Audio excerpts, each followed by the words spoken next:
লাইফে একটা সময় ছিল যখন কিনা বিউটি পার্লারে গিয়ে ভ্রু প্লাক না করলে নিজেকে পেতনি পেতনি লাগতো। স্কুলের টিফিনের টাকা জমিয়ে বান্ধবীদের সাথে চলে যেতাম বিউটি পার্লারে শুধুমাত্র ভ্রু প্লাক করার জন্য। আমি এবং আমার বান্ধবীগণ আমাদের মোটা মোটা ভ্রুগুলোকে প্লাক করে চিকন চিকন করে বাড়িতে নিয়ে চলে আসতাম। দৌড়ে গিয়ে ভ্রু প্লাক তো করে চলে আসতাম, কিন্তু বাড়িতে ভয়ে মায়ের সামনে যাইতাম না। যদি মায়ের চোখে পড়ে যায় তাহলে খবর আছে। আমার দৈনন্দিন ব্যস্ততার জীবনে সময়ের সাথে সাথে যেন সবকিছু পাল্টে যেতে শুরু করে। আমি একটা সময় প্রতি মাসে 2বার ভ্রু প্লাক করতাম, তবে আশ্চর্যজনকভাবে আমার ভ্রুটা এই প্লাক ফ্ল্যাক করতে করতেই অটোমেটিক চিকন হয়ে যায়। বিগত 4-5 বছর ধরে আমার কোনো ভ্রু প্লাক করাই লাগে না।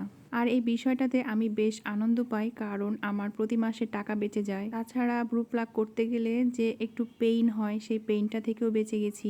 আপনারা বিশ্বাস করবেন কিনা আমি জানি না, বিউটি পার্লারে গিয়ে আমি কখনো আমার লাইফে ফেসিয়াল করি নাই। আসলে স্কিনে ফেসিয়াল করাটা আমার একদমই পছন্দ না। কেন জানি আমার কাছে মনে হয় যারা পার্লারে ফেসিয়াল করে দেয় তাদের স্কিনটাই তো খুব একটা গ্লোয়িং দেয় না। দ্যাটস ওয়াই আমার কাছে মনে হয় ফেসিয়াল করাটা অযথা টাকা নষ্ট করা। এটা অনলি আমার মনের ধারণাটা আপনাদের কাছে শেয়ার করলাম, এটা আপনারা গায়ে মাখবেন না দয়া করে। তবে মাঝে মাঝে আমি পার্লারে যাই চুল কাটাকাটি করার জন্য। হয়তোবা আমার বাবুর চুল কাটতে চাই, নয়তোবা আমার চুল কাটতে চাই। আর আজকেও আমি একটা হেয়ার কাটিং করার জন্য চলে আসছি রাজশাহীর অ্যারিস্টোক্যাট বিউটি পার্লারে, যেটা হচ্ছে আমাদের রাজশাহীর কাজলায় অবস্থিত। চুল কাটার আগেই আমি বাসায় ঠিক করি যে আমি এইভাবে চুলের কাটিং দিব, ওইভাবে কাটিং দিব, বাট পার্লারে আসার পরে আমি সব গুলিয়ে ফেলি। পরে আমি সিদ্ধান্তই নিতে পারি না যে আমি চুলটা কিভাবে কাটবো।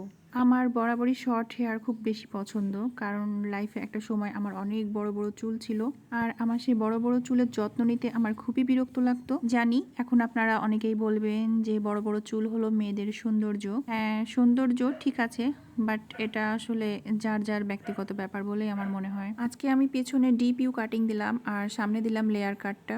আমার আজকের ভিডিওটা এখানেই শেষ করলাম। সবাই ভালো থাকবেন।